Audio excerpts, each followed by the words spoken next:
This is Jenna from the QuickBooks team.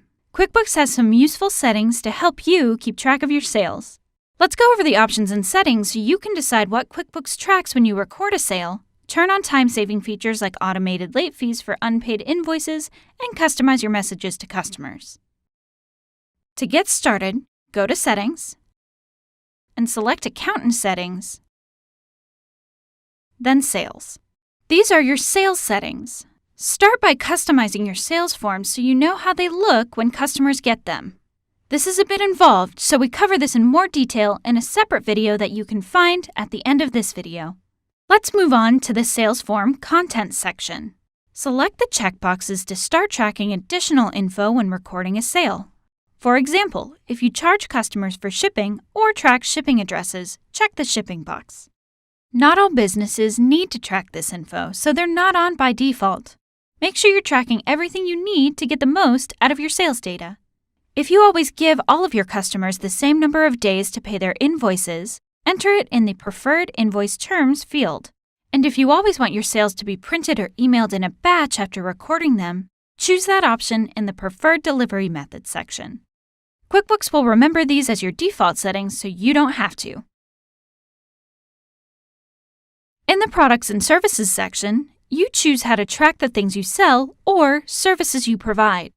Nearly every business tracks specific products or services on sales forms. If you need to keep track of specific information, like a stock keeping unit, select the Show SKU column checkbox. If you keep an inventory of products and track quantities in QuickBooks, check the last box.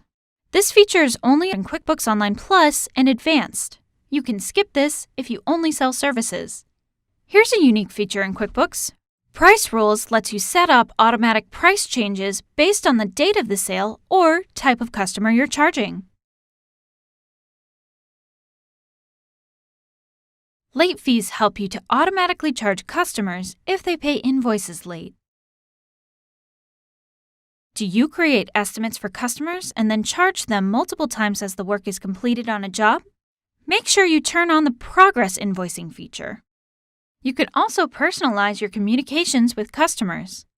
Use the Messages section to customize your emails to customers. Also, if you'd like to receive a copy of messages you send to customers, check this box.